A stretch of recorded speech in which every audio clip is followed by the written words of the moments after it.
ਪ੍ਰਧਾਨ ਮੰਤਰੀ ਨਰਿੰਦਰ ਮੋਦੀ 21 ਜੂਨ ਨੂੰ ਨਿਊਯਾਰਕ ਵਿੱਚ ਸੰਯੁਕਤ ਰਾਸ਼ਟਰ ਸਕੱਤਰੇਤ ਵਿੱਚ ਯੋਗ ਦਿਵਸ ਦੇ ਸੈਸ਼ਨ ਦੀ ਅਗਵਾਈ ਕਰਨ ਵਾਲੇ ਹਨ। ਇਸ ਵਿਸ਼ੇ ਤੇ ਗੱਲ ਕਰਦੇ ਹੋਏ ਭਾਰਤ ਵਿੱਚ ਸੰਯੁਕਤ ਰਾਸ਼ਟਰ ਦੇ ਰੈਜ਼ੀਡੈਂਟ ਕੋਆਰਡੀਨੇਟਰ ਸ਼ੋਮਬੀ ਸ਼ਾਪ ਨੇ ਕਿਹਾ ਇੱਕ ਬਹੁਤ ਵੱਡੀ ਗੱਲ ਹੋਵੇਗੀ। ਇਸ ਤੋਂ ਇਲਾਵਾ ਉਸਨੇ ਅੱਗੇ ਕਿਹਾ ਕਿ ਅੰਤਰਰਾਸ਼ਟਰੀ ਯੋਗ ਦਿਵਸ ਦੇ ਲਾਗੂ ਹੋਣ ਤੋਂ ਬਾਅਦ ਦੁਨੀਆ ਤੇ ਯੋਗਾ ਦੀ ਮਹੱਤਤਾ ਨੂੰ ਸਮਝ ਲਿਆ ਜਾਵੇਗਾ।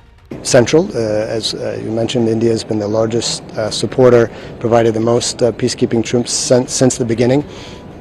Over 275,000 troops, I believe, and remains one of the largest today.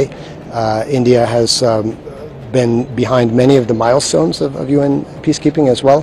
For example, India was the first to really introduce seriously the role of women in peacekeeping, and this is an important part of UN Security Council Resolution 1325, very much within India's support to Nari Shakti, women-led development as well. India has provided a number of other types of support to UN peacekeeping. For example, during the COVID pandemic, India provided hundreds of thousands of vaccines to peacekeeping troops across the world. India is supporting the ability of peacekeeping troops to remain ahead of the curve in terms of changes in the natures of threats and technologies through the Peacekeeping Center, the Center for UN Peacekeeping, CUNPK, as well. India is also increasingly bringing to bear the Atmanirbhar Bharat to support UN peacekeeping. I had the honor to receive on behalf of the UN peacekeeping a couple of months ago over 150 heavy and armored vehicles from India for the South Sudan mission, all made in India as well, and all very, very high quality.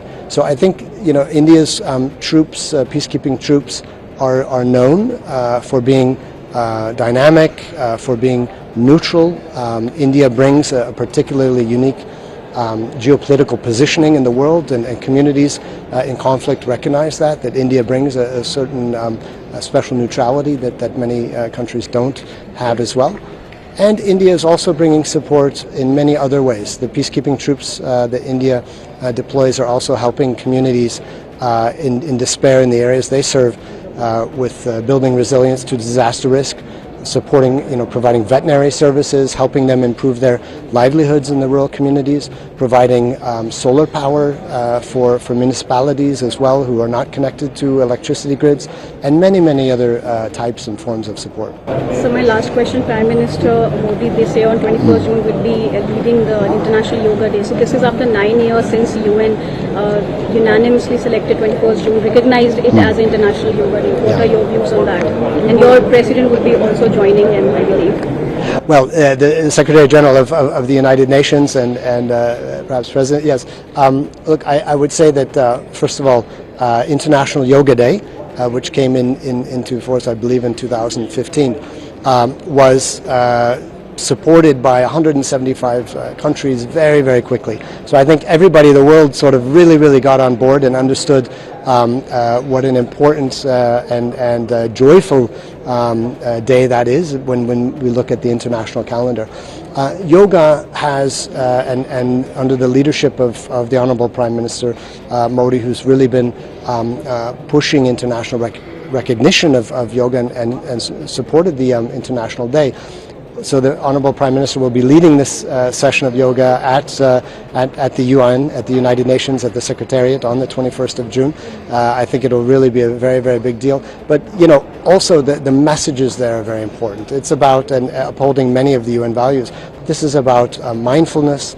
It's about supporting mental health, especially in these stressful times that we have today. It's about mind and body, and being healthy and exercising, and of course the World Health Organization is always telling us to do that. So we very much support yoga for all of these different ways, and one of my goals since arriving here in India is to start taking up yoga myself. I've done just a little bit, so I need to do much more. That's a personal challenge as well. And but on overall, for Yoga Day, for the support to peacekeeping, really on behalf of the United Nations, we want to say Bharat ko dil se dhanyavad.